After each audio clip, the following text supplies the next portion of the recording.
बहुत सारे लोगों की क्वेरी है कि ओवर थिंकिंग को कैसे कम किया जाए। सारा दिन जो उनका मन विचरण करता रहता है, लगातार अच्छे बुरे विचार उनके दिमाग में आते रहते हैं, वो चाहकर भी उस पर कंट्रोल नहीं कर पा रहे हैं।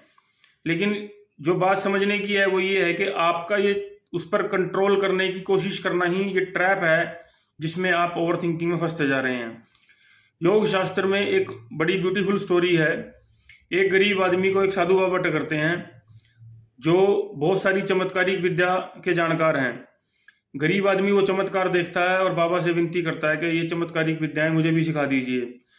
बाबा उसको सिखाने के लिए राजी हो जाते हैं और साधु बाबा उसे बोलते हैं कि ठीक है, एक शर्त है, मैं तुझे सारी शक्तियां सिखा दूंगा, लेकिन तुझे 15 मिनट आंख बंद करके ध्यान में बैठना है और उस 15 मिनट में तेरे दिमाग में बंदर नहीं आना चाहिए। तो वह व्यक्ति 15 मिनट सुनकर बड़ा खुश हो जाता है और सोचता है कि 15 मिनट में ही सारा कुछ पा लेगा। लेकिन जैसे ही वह कोशिश करता है कि बंदर उसके दिमाग में ना आए, बंदर उसके आंखों के आगे आने लगते हैं और जितना वह उससे फाइट करता है कि बंदर उसके सामने ना आए, बंदरों की संख्या और बढ़ने लगती है और उसका दिमाग पूरी तरह से उसमें पजल हो जाता है और उसका यह प्रयास विफल रहता है।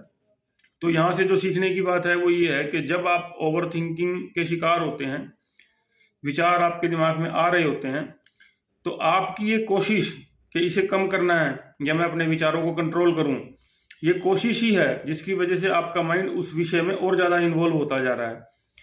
जिस प्रकार यदि आपके पास कोई गाड़ी है, आप कोई नई गाड़ी लेना चाहते हैं, तब भी आपका फोकस गाड़ी की तरफ ही रहेगा। यदि आपके पास कोई पुरानी गाड़ी है और उसे बेचना चाहते हैं, तब भी आपका फोकस उस पूरी तरह से गाड़ी के पास ही रहेगा।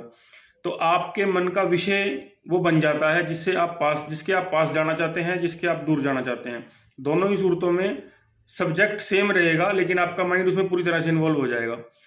तो यदि आप ओवर थिंकर हैं और यदि आप ओवर थिंकिंग को कम करना चाहते हैं, दोनों ही सूरतों में आपका पूरा फोकस इस चीज पर है कि ये ओवर थिंकिंग है, जिसकी वजह से आप उससे निकल ही नहीं पा रहे हैं।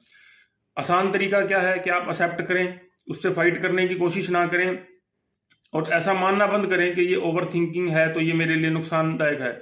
जो विचार आ रहे हैं उन्हें आने दें, उन्हें इजीली लें, स्मूथली लें, उससे फाइट ना करें। जब आप किसी चीज से फाइट नहीं करते हैं तो उसे करेक्ट करने की कोशिश भी नहीं करते हैं। जब आप करेक्शन नहीं चाहेंगे तो आप उसमें इन्वॉल्व भी नहीं होंगे और जब इन्वॉल्व नहीं होंगे तो वो आपके लिए नेचुरल स्टेट बन जाएगी। Thank you.